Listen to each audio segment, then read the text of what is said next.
Hello, everyone. Thank you for checking out this special episode of Really Dicey. This is Manny, and I'm here with Jay Gray, and we're going to talk about Cyberpunk Edgerunners Mission Kit. I am really excited about this. You know, I have to admit, in the beginning, when the video game of Cyberpunk 2077 came out, and I saw that people were upset about the bugs that were coming out at the time and everything, I was worried that the energy and excitement for the Cyberpunk roleplay game might be affected in some way.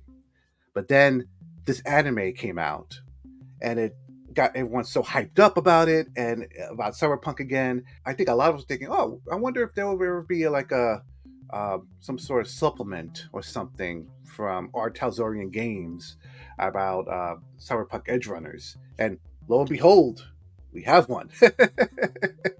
So Jay, if I may ask, what's your involvement in this project? Sure. Basically, I work for a small company. Our Talsorian Games is a small company. Most role-playing companies are. I think by definition, every role-playing company is, even Wizards of the Coast and how many employees it has. But we are a tiny company with only a handful of employees. And as a result, everybody does a little bit of everything. My main task was I was the line manager, which is to say I run the line and make sure that things happen. I make sure that all the pieces fall into place, all the people that need to do things, all the tasks that need to get done. I was also a writer on it and a designer. James Hutt was the primary designer in the mechanics, and I assisted with that. Mike Pondsmith and I did most of the writing together, and then I did the layout. And thinking, yep, that's all the things I did on this one. Okay, and if I may ask, did when this project was created, was it after the anime came out? Did you know beforehand this was happening? How did the project come to be? We had an inkling. The anime came out, as I recall, in August. We saw it in February. The February before, they previewed it for us. Myself and the rest of the RTG team enjoyed the heck out of it. We were very impressed.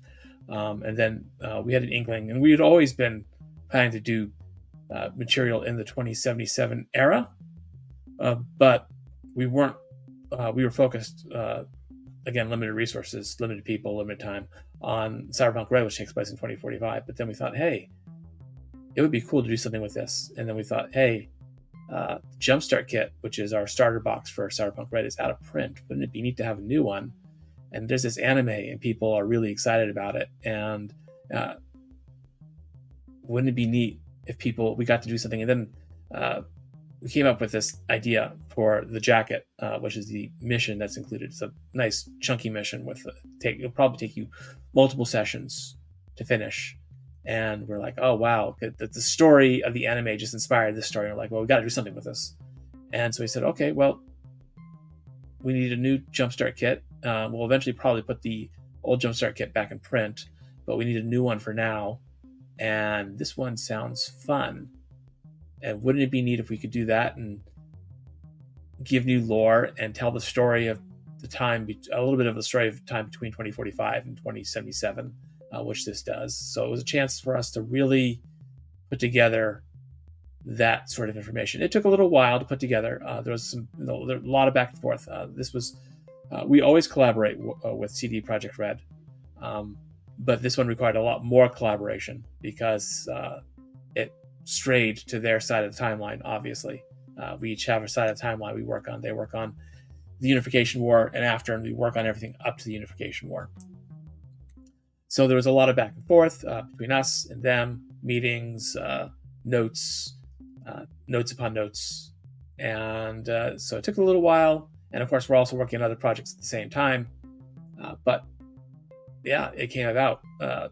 Basically, it started as a glimmer when we saw it, and it turned into a roar after we knew the anime was a hit. Because then we knew that the product would support itself out there. It wouldn't languish. And we just rolled on it and kept working on it until it was done. What for those of you that haven't seen Cyberpunk Edgerunners on Netflix, and I'm not sure if it's out on DVD. I've double checked that. But if you haven't Uh, seen it, I think it might be out on DVD now. I think they released a box set, but I'm not absolutely certain. all right. If it is, I'll put a link in the description below so anyone wants to check it out if they don't have Netflix. But if you haven't seen it, you have to watch this show. It not only captures, in my opinion, the feel of cyberpunk, like the spirit of it, but it also has a romanticism involved in it. So it's not like dark and depressing in a sense where it's this big corp ruining the lives of the every person, but that's that strength of fighting against it, and it's just and I guess that's the best way to explain it without spoiling it too much if you haven't seen it. But it's a really wild. It's violent, but it's a great series. Did you feel the same way when you first watched it?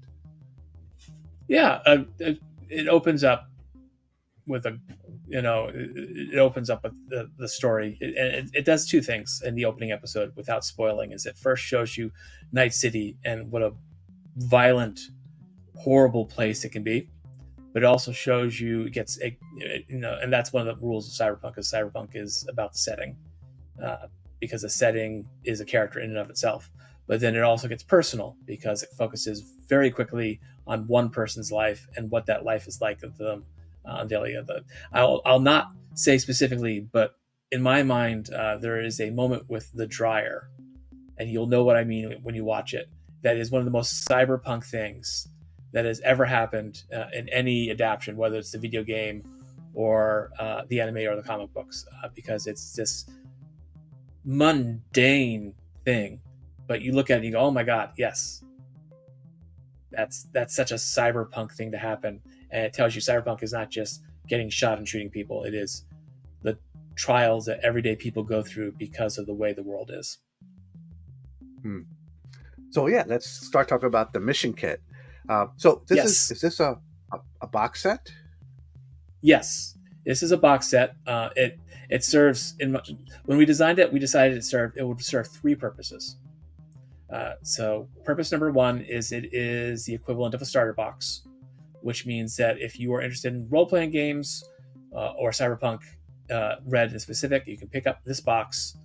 It has a rule book, it has a lore book, it has a mission book. The rule book will give you what you need to play the mission that's included. So it has all the basic rules. It does not have character creation. It does not have long-term economy or character growth, but it has life path. It has rules for actions and combat and healing. It has a nice chunk of, so basically it has enough that if you wanted to play this game as a starter, if you wanted to play this game to learn about it, if you wanted to play this game to try it out without spending the cost of a whole core rulebook, because it's going to be $35 as opposed to $60 to $70, which is what a core rulebook goes for these days, you will be able to do so. Less even, or if you get the PDF version, will be even cheaper. So it is, first and foremost, a starter set like any other starter box set. Second, it is a supplement for Cyberpunk Red, so we don't just include the basic rules you need to play. We include a bunch of 2070 era cyberware weapons and hacking rules, quick hacking rules specifically. So if you want to play a Cyberpunk Red game in the 2070s and you are not ready to wait for the 2070 era book, which will come out eventually, you can get this and you'll be able to adjust the roles. There's small adjustments, small tweaks to the different roles, which is what we call classes, to adjust them for the 2070 era, which is a little different from the 2045 era, especially economically. You'll get new cyberware, like let's see, which one shall I reveal? Mantis blades, gorilla arms, and the projectile launch system. You will get, and we've already revealed that David's Sandy is in there, but David Sandy's not designed to be something that is normally played. It is in there much the same way Excalibur might be in a Book of Swords. One person gets to have Excalibur, and that person only gets to have Excalibur after some serious plot goes on. But you'll get that. You also get new weapons. We'll have multiple guns, and we introduce power weapons, tech weapons, and smart weapons, each which has their own unique rules for how they interact with the environment. Power weapons do more damage on a critical hit, and they can ricochet. Tech weapons allow you to see target outlines through some forms of cover, and smart weapons act like smart weapons always have, but they're built into the gun now, and they don't need a special attachment. And they have a improved smart ammunition system. And then we're introducing rules for quick hacking, which is when you see you're playing a video game and you're watching the anime and you see a netrunner cause an effect to happen to someone's body, like they're hacking them, like they're doing mind control or magic to them. That's quick hacking. That happens courtesy of another piece of cyberware called a neuroport, which everyone in 2077, the 2070 era, has a neuroport, which is, it revolutionized the world in much the same way that the smartphone changed ours. It is at its base core, a control center for your cyberware, which allows your cyberware to communicate with all your other cyberware, and also makes it easier to maintain, download firmware updates, and do that sort of thing. But it's also a phone built into your head. If you watch the anime, you'll see people talking on the phone without talking. So you almost like telepathy, and that is something you can do with the neuroport. The downside of this is when you have a computer in your head that's capable of communicating with the outside world, that means the outside world is capable of communicating with it, which means netrunners can, in theory, with practice and skill, break through and cause problems through the neuroport to your body. So you'll be able to do that, which is fun. Or netrunners will be anyway. So it adds a lot more field versatility to netrunners. If I may ask, where does the story that's inside this mission kit, does it fit in to the main story in any way to the series? Is it a separate thing or related? Which takes us to the third thing we wanted this to be. So the first thing was a starter box. The second thing was a supplement for Cyberpunk Red for people who are interested in the 2070 era, or bringing the 2070 era tech into their own 2045 game. And the third thing is it is a lore product. If you want to know more about the world, you'll learn more about why Haywood is on the island portion of Night City instead of in 2077, instead of on the mainland portion where it is in 2045. You'll learn about the birth of the neuroport and how it came about. And we've already scattered a few hints in the 2045 stuff we put out, but you'll learn full out about it. You will learn about the backgrounds of David and Lucy and Rebecca and Maine and the other major characters from their crew, because the original writer of the story treatment for the anime sat down and wrote their backgrounds for us, and we put it into this book. You will learn all kinds of new things about the world of Cyberpunk that you've never seen before, which is great. That's one of the reasons it took so long, as we're collaborating back and forth with CDPR. You will see new art from Trigger, the anime studio that created the anime. The director of the anime was kind enough to give us 7 portraits, which we use for the pre-generated characters that are in this box set. They are gorgeous. And the mission, the jacket, takes place after the anime, but before the major events of the video game. We wrote it to serve as something of an emotional epilogue to the anime. And so you will meet some familiar faces in this, some really cool familiar faces. I'm not going to spoil that. You'll meet some familiar faces as you retrieve stolen property taken from a very melancholy cowboy, is I believe how Rob put it in his press releases, which is a great way to say it. You'll go to some very cool familiar locations and some new locations, and you'll meet new people, but you also meet some people you already know from the anime and maybe even from the video game. That sounds amazing. It sounds. So I just wanted to show this. I hear all the pieces. I love this box set. It's. I take it with me everywhere when I want to play Cyberpunk and show it to my friends or new players for the first time, because it has everything with it. And hearing all about this, it feels like it's almost like it's like completely. It's actually like, it may have maps It may have little stand-ins, but for the most part, it's just a completely different product. It is. It follows. Sorry, it follows the same formula. We know don't if it's not broke, don't fix it. We separated out the adventure into a third book so that the GM doesn't have to, because in the Jumpstart Kit it's in the rule book. No, it's in the rule book. I believe it's in the rule book, and this way the other two books can be accessed while the third book exists. We also did something. Let's see. I'll show everybody. This is what the back cover of one of the books looks like. It's gonna be hard to see, but basically what we did is we realized the back covers were empty space, and so we put rule supplements, rule hints, sort of like a mini GM screen on the back cover of each of the books.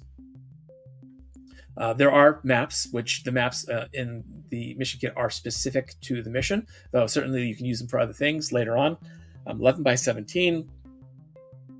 One of the 11 by 17s is a gorgeous map of Night City in the 2070 era, which if you want to, you can put on your wall. There are standees. This time, the standees, we have standees, which are the rectangular type you put in little feet for all the pre-gen characters and a few others. And then we have tokens, round tokens, lay flat tokens for every enemy you'll meet and potential ally you'll meet. That has a combat significance. So that we were able to include more. You'll be able to, it's much more focused on the adventure that's included in the box than the Jumpstart Kit was. And you'll be able to use those tokens for other things if you want them, but they are there. And then the dice are Edgerunner themed. So the yellow and green, which are the signature colors of the anime, though they follow a similar pattern to the standard Cyberpunk dice that you've seen from Q Workshop. Maps. And there should be a neat little intro sheet on top that tells you, if you never played a role-playing game before, what a role-playing game is, what Cyberpunk is, and some of the terms that are familiar to gamers but may perplex people. What does XDY mean? Or what the heck is a game master anyway? I love that you were able to get the artwork from the series on the front cover. Yes. I know for some companies, if they're trying to get something from TV or the movies, getting the artwork for it could be kind of tricky at times. Is the art for this box set the same throughout? Is it very anime heavily inspired? Except for everything in the art, everything in there is anime. Literally every piece of art, except for some logos. But every piece of art that's art. Okay, logos are art, but you know what I mean. Every piece of art that is art is anime in that it was made in Japan, including the pre-gen art, because that was made by, I said, the director of the anime. But basically what happened was when we started working on this, we went to see Project Red and we said, hey, we can get all new art for this, or we can use the art from the anime. And they said, we would prefer you to use the art from the anime and we said, good, because we would too, because it's gorgeous art.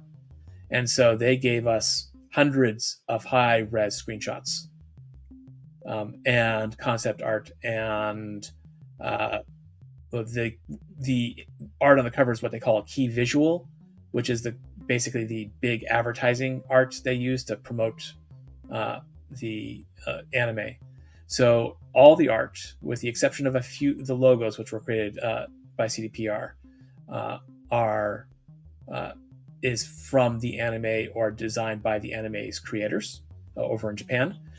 When I say logos, I mean the tokens you'll see on the what's called punch sheet, the punch out tokens.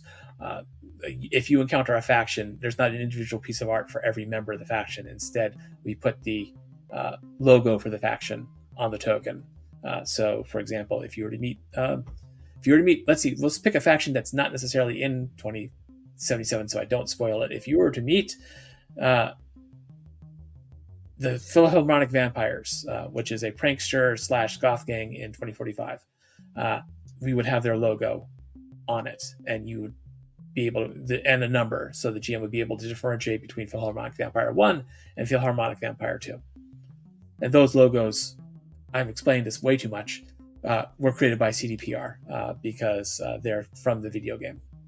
And would you say also the even though the art may be different, the layout wise, it'll be the same, similar to the core rule book and the previous You'll box find set? you'll find a similarity. It's it it'll be familiar to people. It's closer to, say, our easy mode, the rule section. The adventure follows a beat chart system, which is a system we introduced. Actually, Mike introduced it way back when in a game called Dream Park, but we continue to use it in other games, including Cyberpunk Red.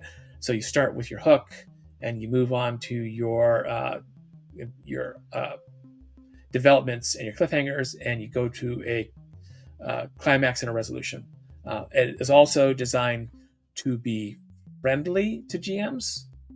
So, for example, every beat, most beats have what we call a purpose and tone section, which says, "Hey GM, the purpose of this beat is this, and here's some tones you may be." And every once in a while, we'll have a call out box, which is a separate box that says, "Here's a tip for new GMs." Something like, "You don't have time to give every NPC a detailed background, but if you give every NPC a quirk or two, like a drawl or a phrase they say regularly, they become more interesting and memorable." So we have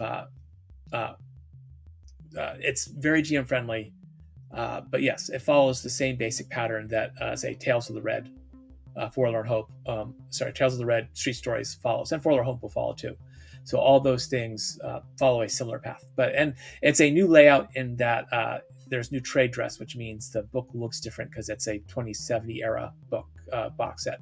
So more yellow, less red.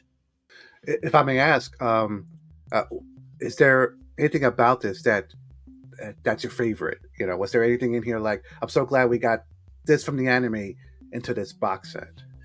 Yes, and I literally cannot talk about it because it would spoil something major. There's a moment. Okay, so I'll say this: when we wrote we've gone through writing anything is an iterative process, and we wrote the mission. Now, James Hutt did the first treatment of the mission, the jacket, based on some outlines I put together with Mike. James Hutt wrote the first iteration, and in the first iteration, you had to meet character X. And we went to CDPR. We gave it to CDPR. CDPR went through and said, "Okay, we want you to change this, and this. We like this. This is good.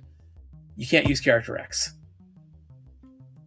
Just there are reasons why you can't use character X." And we're like, "Okay, but we need someone to be in character X's place because character X is pivotal to the adventure." And so we went back to them and said, "Can we use character Y?" They said, "Yeah, you could use character Y." And the truth is, character Y was so much better than character X. So I did the next treatment of the adventure, and I wrote in character Y. And not only is it a better adventure for it, but people are going to love it. I guarantee it will be one of the highlights of anyone who is a 2077 Edgerunners fan will find this to be like the best part of the adventure. The part where you go, "Oh, wow," will be this. There's multiple parts like that, but this will be the really cool part, special guest star part. Is there anything else about this that you wanted to share that I haven't asked you about? Let's think. Gosh, everyone always asks that question, and I should come prepared for it, shouldn't I? There's a lot of work went into this, a lot of love from us, from CD Projekt Red, from Trigger. It represents really the coming together of three different creative forces. The originator of the game, like I said, Mike Pondsmith did a lot of work on this. The creators of the video game and the creators of the anime coming together to create what we think is an amazing, wonderful product with a really heartfelt and exciting adventure and new rules, which whether you are going to play in the 2070 era or the 2040 era will make your game better. We worked hard to get it down to $35 because the price of everything has gone up in the last couple of years. Printing, paper, shipping, storage, it's all gone up, and we worked really hard to get that price to $35 for the physical version.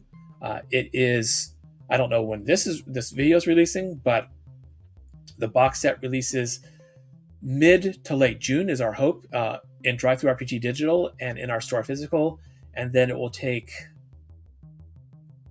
a few weeks to a month, hopefully, to distribute, to filter through the distribution chain, because we don't have control over that. So hopefully it'll be in your local friendly game store by the end of August, July, August.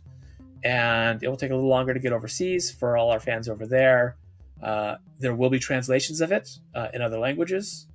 So if you are, you're a fan in Europe or in Japan who are looking for this in a language that's more familiar to you, that should be over there at some point, though I can't say when. That's not up to us. That is up to the publisher that localizes it. And yeah, just please know we worked so hard on this, and we hope you really like it and enjoy it. Also, if you're going to Gen Con, we'll be running demos of this on the regular in our room. We have a game room. It's right off the main concourse in the convention center. So you'll be able to literally come in, and you have to wait a few minutes, but you should be able to sit down and play the game for 15 minutes, half an hour, to get a feel for it.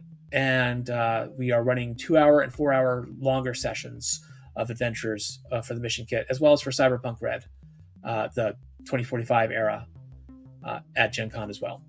So please stop by, and we'll be there in the booth, and this will be for sale there. So please stop by. Oh, that's amazing! I can't wait to see this in my hands. And when you said $35, that's $35 American dollars, right? $35 American dollars. Yes. I don't even want to try to do the conversions in my head. But yes, $35 American dollars for everything that's in there. The PDF version, the digital version, will be less expensive because it doesn't come, because we always make them less expensive, but also it won't come with certain physical things like the standees, though it'll come out with digital versions of them that you can port into your VTT. And there's nothing we can do about the dice. Dice are dice. I can give you a nice picture of them. Well, 35 is amazing. I won't bash other companies, but there's a certain company that puts out a box set for $20, and all you get is maybe 2 little booklets and some black and white character sheets. Yes. And this has so much. There's maps, pieces. Oh gosh, it's Edgerunner Mission Kit. That's amazing. Yeah, the Edgerunner Mission Kit, inside it you have 120 pages of content between the 3 books. Each is 40 pages long. Literally, each is exactly 40 pages long. There are 8 maps, 4 double-sided 11x7 sheets, so 8 maps. I will say one of the maps is a blank grid, and it's a blank grid for a reason. So you get 7 maps plus a blank grid map, which you can use.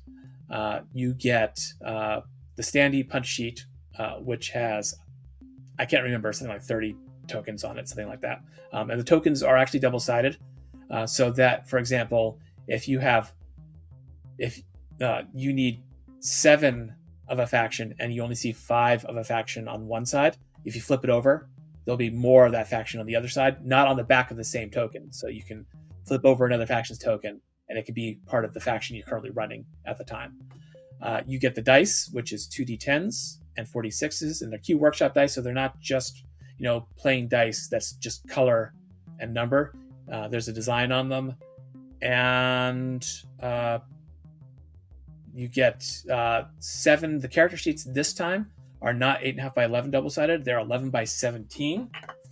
I got those. I got printouts because I need test printouts of everything.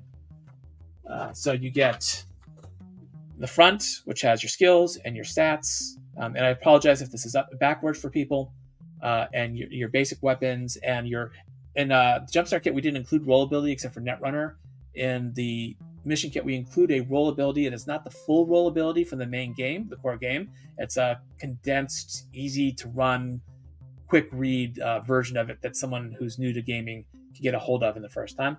On the back, you get a cheat sheet for the game's rules and mechanics. And on the inside, you've got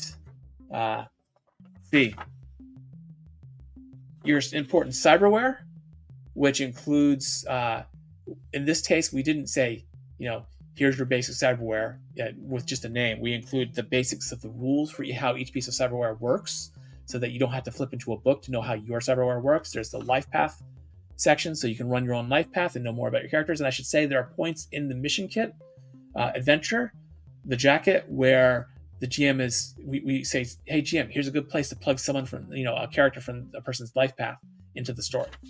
Then your weapons, including rules for brawling, grabbing, grappling, slamming, and choking. And then same thing with the weapons, just like the cyberware, we include the rules, the basic rules for your weapon. Though it's always good to read the more expanded rules in the main rulebook, as well as the range charts for your weapons, so you don't have to flip into the book to get those. And then your gear and a place for notes. So we made an expanded character folio for that, and there are 7 characters.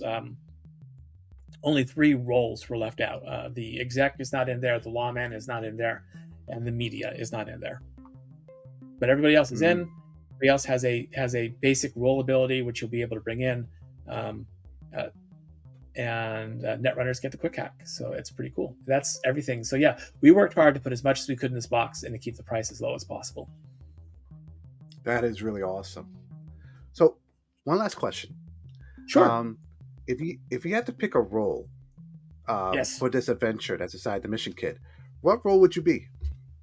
I mean, if I wanted to do something new that had never been done before, the Netrunner is obvious, because they get the quick hack in this adventure, which is something that Netrunners in Cyberpunk Red haven't been able to do unless you've homebrewed your own system for it. That's pretty cool. And I like the quick hack system a lot. It builds off the existing net running mechanics, so it's not too different. We have 2 versions of quick hacking, I should say, in the box set. One is the basics, where it's really simple and designed specifically for new players. And then for Cyberpunk Red players, we get into a more gritty version. We layer another layer on top of the basics, which makes more sense and works essentially like net architectures inside people's heads, which is really neat.